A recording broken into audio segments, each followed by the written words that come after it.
Hi, welcome to my channel. I'm Janet Yong, and in my channel I share about Feng Shui, Bazi, entrepreneurship as well as personal growth, especially in the areas of communication, success and motivation. Welcome back if you are new to my channel, and thank you for subscribing. And for those who have subscribed and been on my channel for some time, thank you for always supporting me. Today's episode, I'll share more about personal values and why it is crucial for us to have an insight of what is our makeup.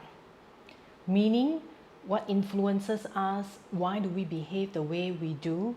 And for a lot of my Bazi clients who usually want a consultation session of understanding what the future holds for them, it is also an important session where they discover a lot more about themselves, giving them a lot more power and authority when taking the steps moving forward. So I hope today's video will give you an insight of what's your makeup and how you can actually chart your own path moving forward as well. As you all know, I have actually authored a book called Effective Asian Leadership and published it in the year 2019. Now that book basically involved me with my co-author interviewing 100 leaders across Asia, trying to understand what makes them who they are, what is involved when they take certain decisions and lead teams. And in all the 100 interviews, plus my experience as a Bazi consultant over the last 2 decades, this is actually part of what we have concluded. So you can actually watch the videos in the Effective Asian Leadership series if you would like to. This is actually the link, and you can actually watch the relevant videos where I interviewed many leaders. Now, if you like to understand a person's makeup, in the book we discuss the influence of leadership framework. And in that framework itself, what makes up what influences a leader or any individual are 2 parts. The first part is actually the values and character. Values and character are usually shaped most of the time from young by their parents, by the family, the school environment, the education environment, the country they are born in, the society they are born in. And for some people, what they call overcoming monsters or overcoming the specific traumas that they have in order to grow up, or they have actually great mentors basically guiding them as they grew up. The other part of the influence of leadership framework is actually what we call the personality, be it intrinsic or nurtured. Intrinsic has been discussed by a lot of Western systems like MBTI, the Big 5 personality, Herman Dominance or DISC, and in Chinese Metaphysics, I use it a lot through the Asian Personality Profiling series, which I actually adapted from Bazi that I've been practicing over the last 2 decades. So if you like to have an insight of who you are, what you like to do, definitely the Bazi system or the Asian Personality Profiling series will actually be able to aid you. Now, the other part of a person's personality can also be nurtured from the perspective that the external environment, if they have gone through hardship, it will build their character in terms of resilience, agility, and they may also be involved in looking at adaptability in order for them to move forward itself. So all these 2 factors influences the behavior of a leader or an individual when they're making decisions, how they communicate people or taking action. Now, this book was published in 2019. COVID happened in 2020. So a lot of changes hit. So as I said and wanted to reflect on what else can actually influence our behavior and our character, have better insight so that we can take better actions moving forward. So there were 4 questions that I asked myself. So from a mind, body, heart and soul perspective, I looked at number 1. From a mind perspective, I asked myself these questions. Are my thoughts currently an asset or liability? From my heart perspective, I then asked myself this question. Are my emotions currently an asset or liability?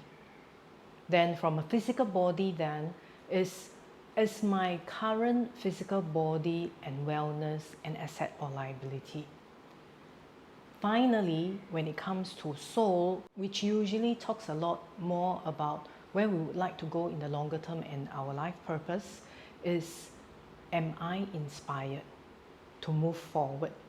So as I sat and looked at these particular 4 questions together with my vision board, that's how I also charted this. And as I mentioned previously, with your 奇门遁甲 Destiny Guardian, you will also be able to find out a little bit more, especially when answering the last question.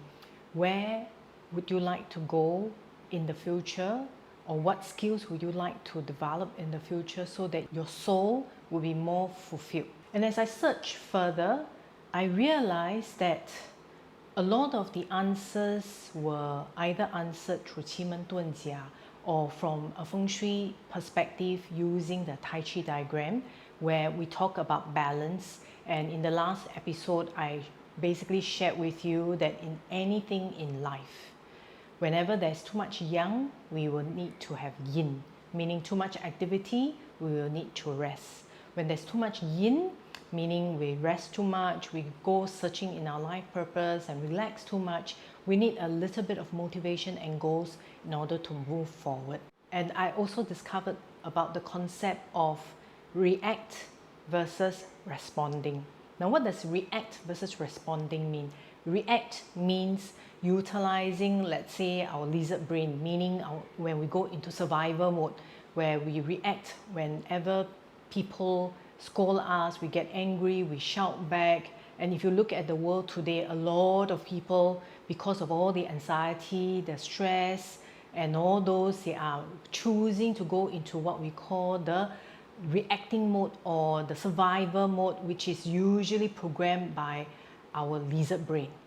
And if we would like to actually take a step back, then by utilizing our prefrontal cortex, where we choose actually to respond rather than react, a lot of times it takes quite a few steps for us to do it.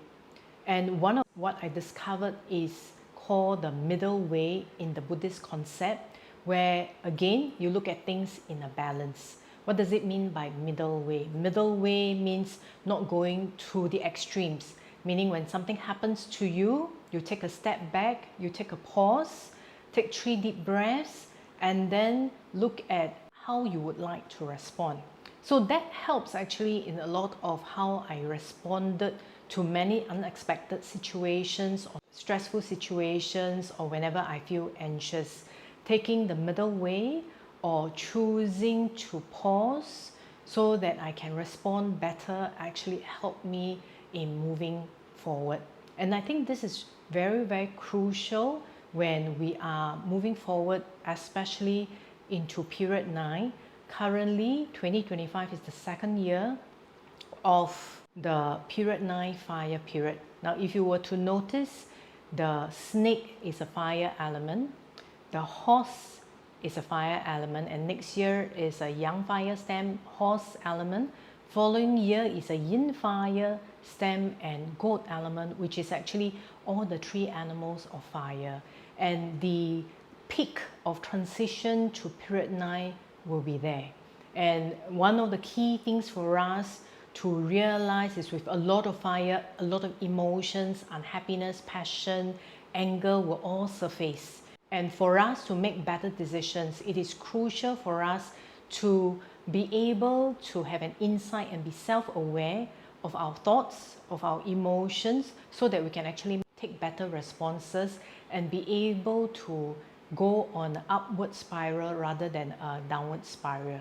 Don't you agree with me? In addition, what I found was when I took this particular approach of taking an intentional pause and not reacting, but basically taking 3 deep breaths, going for a walk in the nature before I make a decision or respond, it actually helps me to what we call detach. Detach from our anxiety, detach from the anger that we feel for that particular situation. And instead of asking the question, why me? I actually learn to ask, what do I learn from this particular situation? And by being detached, I also learned not to expect too much, but basically go with the flow. Why? Because there are too many changes, right? The only expectation you can have is actually expect that there will be more changes.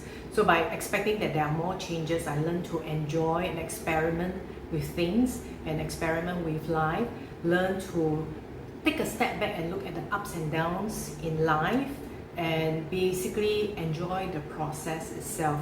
So these, I think, will help build our inner resilience as we move forward with many changes that are coming up in the next couple of years, which I will share nearer to the last quarter of this year, of what to expect in the next years coming up and how do you prepare for yourself.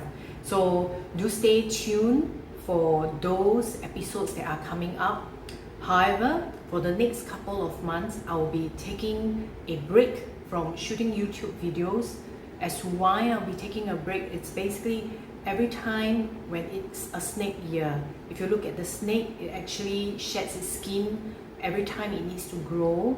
For me, every time it's a snake year, it's usually a transformation or transition year where there are many new things that I need to learn, and I will be actually focusing a lot more on wellness, learning how to utilize Pilates and yoga in terms of therapy for any of our health or emotional or mental issues. I will also be going to learn AI from a robotic processing automation perspective. And if you like to find out what's happening to me, you can follow me on my Instagram channel or my Facebook page, which I'll leave the links below in the video description itself.